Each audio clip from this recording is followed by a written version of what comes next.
ಪ್ರಿಯ ವೀಕ್ಷಕರೇ, ಪೂರಿ ಜಗನ್ನಾಥ ದೇವಾಲಯದ ಮುಂದೆ ಹೀಗೆ ಎಲ್ಲರಿಗೂ ನಾಮ ಹಾಕ್ಕೊಂಡು ಓಡಾಡ್ತಾ ಇರೋ ಈ ವ್ಯಕ್ತಿಯ ಒಂದು ದಿನದ ಸಂಪಾದನೆ ಕೇಳಿದರೆ ಎಲ್ಲ ಬೆಚ್ಚಿ ಬೀಳ್ತೀರಾ.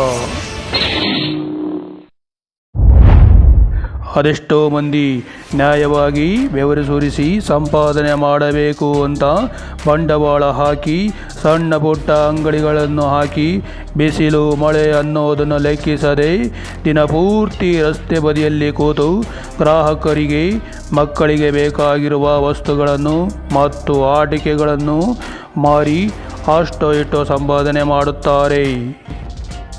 ಆದರೆ ದೇವಸ್ಥಾನದ ಮುಂದೆ ಅರ್ಚಕರ ಹಾಗೆ ಬಟ್ಟೆನ ಹಾಕ್ಕೊಂಡು ಕೈಯಲ್ಲಿ ಒಂದು ಕಲ್ಲರ್ ಡಬ್ಬಿಯನ್ನು ಹಿಡ್ಕೊಂಡು ಬರೋ ಭಕ್ತಾದಿಗಳನ್ನೆಲ್ಲ ಬಂಡವಾಳ ಮಾಡಿಕೊಂಡು ಪಂಗನಾಮ ಹಾಕ್ತಾ ಇರೋ ಈತನ ಸಂಪಾದನೆ ದಿನಕ್ಕೆ 7,000 ರೂಗಳು.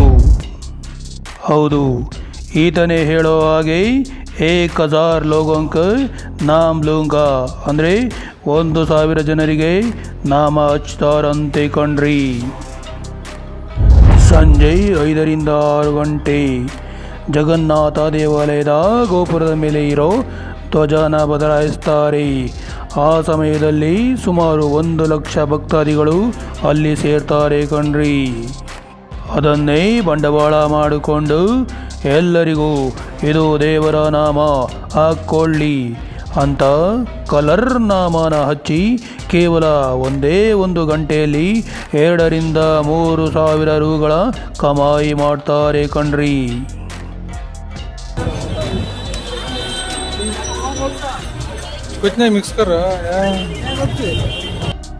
ನೋಡಿದ್ರಲ್ಲ, ಈ ಸೀಕ್ರೆಟನ್ನು ಸೆರೆ ಹಿಡಿಯುತ್ತಿದ್ದ ನಮ್ಮ ಕ್ಯಾಮರಾವನ್ನು ಆಫ್ ಮಾಡು ಅಂತ ಕಿತ್ಕೊಳ್ಳೋಕೆ ಬರ್ತಾನೆ. ನಮಗೂ ಅವನಿಗೂ ಮಾತಿನ ಚಕಮಕಿ ನಡೆಯುತ್ತೆ ಕಣ್ರಿ. ವಿಧಿ ಇಲ್ಲದೆ ನಾವು ಕ್ಯಾಮರಾನ ಆಫ್ ಮಾಡಬೇಕಾಗುತ್ತೆ, ಯಾಕಂದರೆ ಅವನು ಲೋಕಲ್. ಪ್ರಿಯ ಭಕ್ತಾದಿಗಳೇ, ನಿಮಗೆ ನಾಮ ಹಚ್ಚಿಸ್ಕೋಬೇಕು ಅಂದ್ಕೊಂಡ್ರೆ ದೇವಸ್ಥಾನದ ಒಳಗೆ ಇಟ್ಟಿರೋ ನಾಮನ ನೀವೇ ಹಾಕ್ಕೊಳ್ಳಿ. ಸುಮ್ಮನೆ ಇಂಥ ಡೋಂಗಿಗಳು ಹಚ್ಚೋ ಕಲರ್ ನಾಮಗಳಿಗೆ ಯಾವುದೇ ಭಕ್ತಿ ಇರೋದಿಲ್ಲ. ಕೇವಲ ಹಣಕ್ಕಾಗಿ ಕಲರ್ ನಾಮನ ನೀರಲ್ಲಿ ಹಾಕಿ ಹಚ್ತಾರೆ ಕಣ್ರಿ.